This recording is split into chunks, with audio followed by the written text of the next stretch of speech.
terms of when the Edmund Fitzgerald broke, three scenarios. Did it happen on the surface, break in half, and fall to the bottom? Did it break in half on the way down to the bottom? Or did it break when the bow crashed into the lake bottom floor? I vote for the third one. I'm with you on that. And I used to believe it broke in half on the water and fell to the bottom. But, you know, over the course of our time together, you and I, Darrell, I've changed what I think happened to the Edmund Fitzgerald. My view has changed based on the information you have dug up. So if it would have broken on top of the surface first, it would have fallen to the bottom.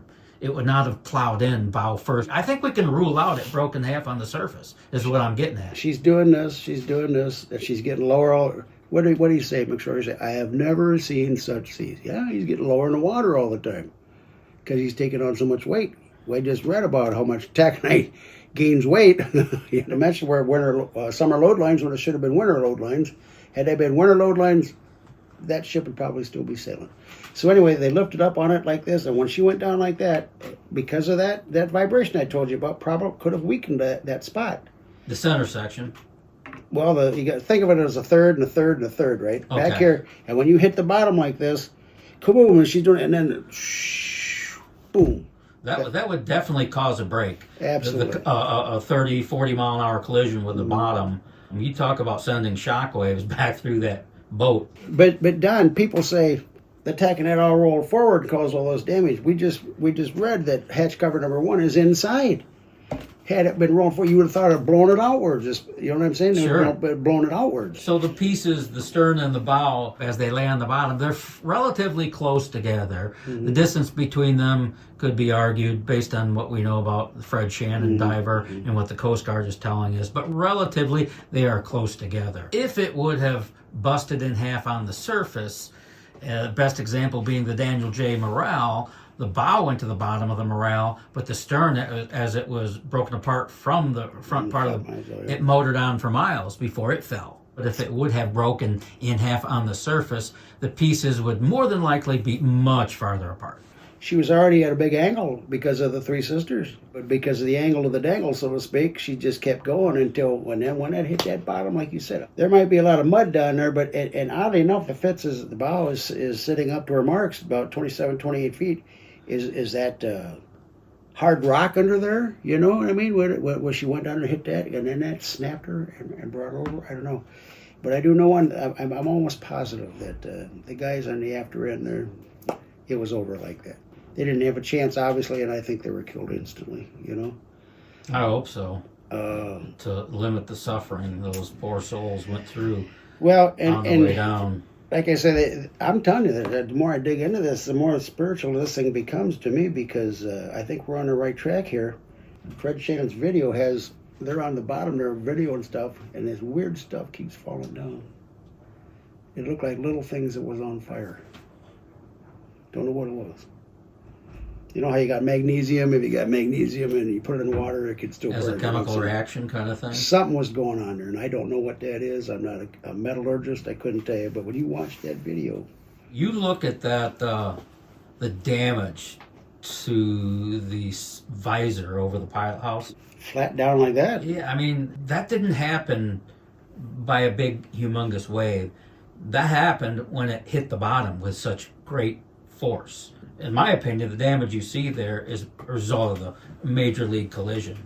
You have a ship that heavy going down with all that taconite, and you crash into the bottom of Lake Superior, you're going to get damage from that. And not only damage, the back end broke off. Well, that big hole you see in the, as you're looking at on the Fitz, starboard side here, and that probably from the chain locker, because they got these chains, these things. These are some humongous chains, man. They weigh a lot of weight. That could have ran forward and poked a hole in it. I don't know. What are your thoughts on the 50th anniversary coming up? To commemorate the 50th anniversary, which comes November 10th, 2025. It's going to be a big deal. I know they're putting together plans in Detroit.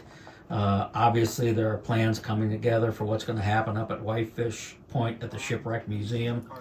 Do you have any plans for the 50th? Are you? Yeah, one way or another. Yeah, One way or another. Are you going somewhere? Or I would like to go up to Whitefish Point, but if it turns out I can only go to the one in Detroit, it depends on my health. It's a pretty good drive up there. From here, it's a good 6.5 hour drive. You got to go over the Mackinac Bridge, which is always a trip. Well, you've been under it a number. Me too.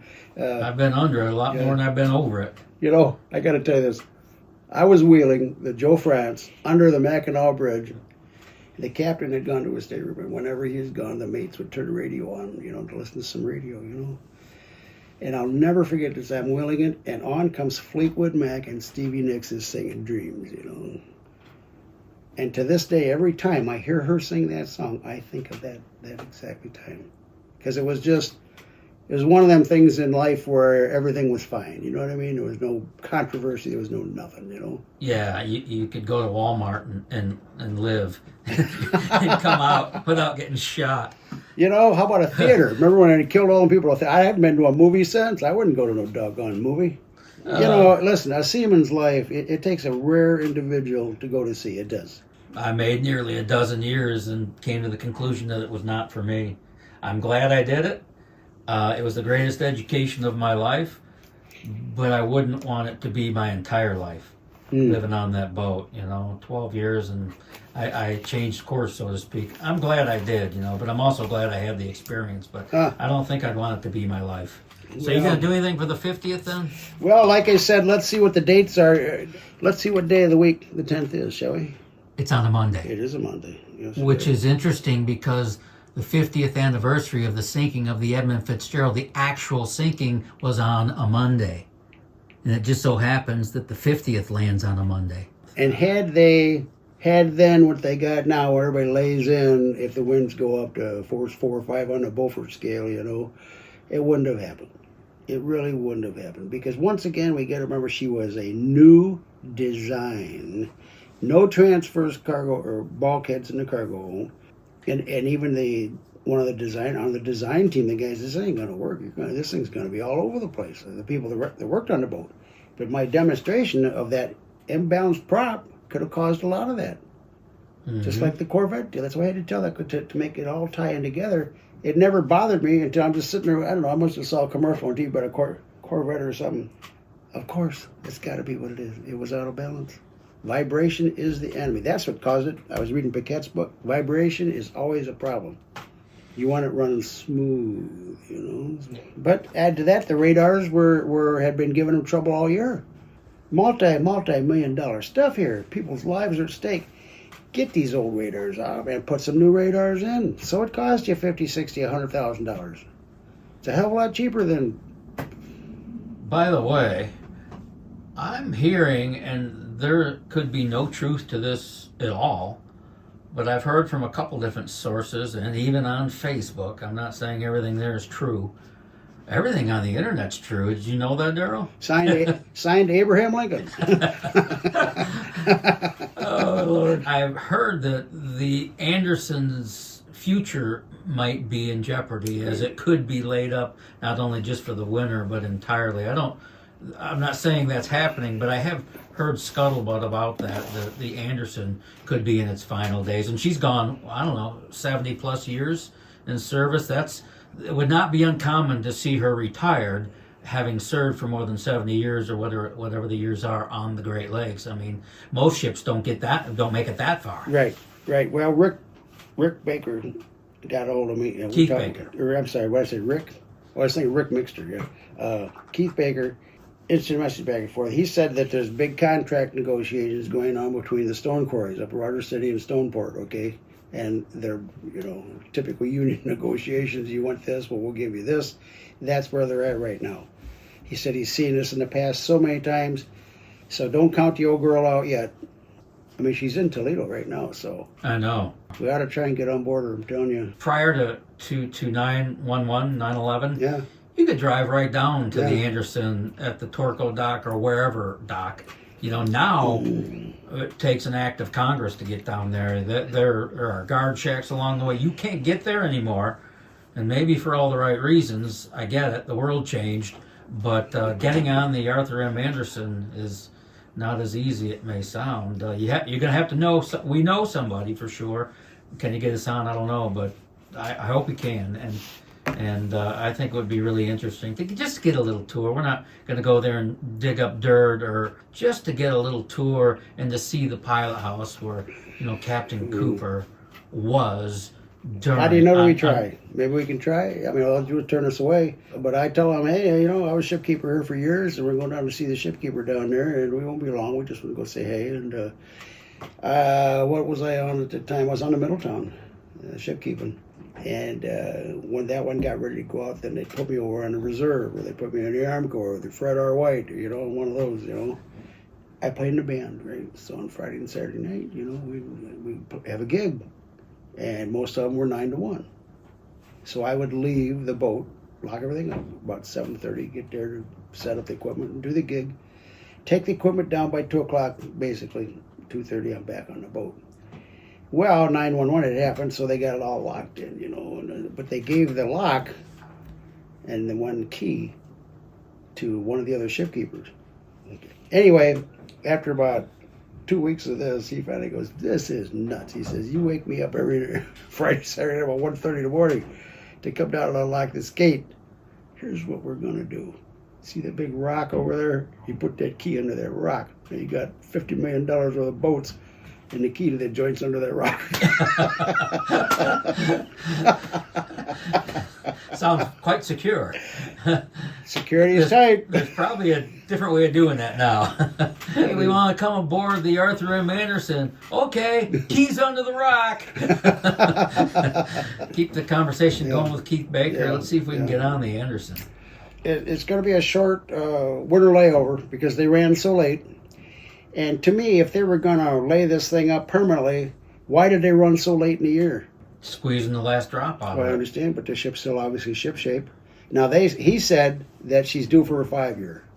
So is there a scuttlebutt that she may not pass the 5-year, or do they want to go through all that expense? Because if they lay her up for a year or two, and then they did that once before, then they brought her back out. Well, you ain't going to do that until you do the 5-year. It's that simple. So it depends on those contract negotiations between the stone quarries, whether or not she'll be back. And the Clark is the same way. The Clark, they may not run both them. We'll see. Like I said, Keith Baker says he's seen this over the years, time and time again. When it's contract time, Typically, when a Great Lakes freighter gets to the end of its life, they cut them up for scrap.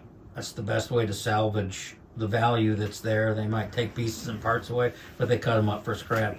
I hope, and it would take a lot of money, but I hope that the Arthur M. Anderson is one day a museum ship. up in two harbors, especially. Much like the Schoonmaker is Yeah. in Toledo, down at the Great Lakes Museum down there. But easier said than done. Easy for me to say. The company's going to try to salvage as much money as they can from a ship they're retiring. But being that it's the Anderson, I just hope maybe someone could see a bigger picture and turn it toward becoming a museum, because Right. it would definitely get traffic. Yeah, people just have to start donating. Maybe get a GoFundMe thing or something. We'll know in the next, I'm sure, 6 to 8 weeks, one way or another. One last thing before we go. This came to me last night, and I thought I want to make sure I get this in. The question is, how many World War II veterans were on the Fitzgerald when she went down?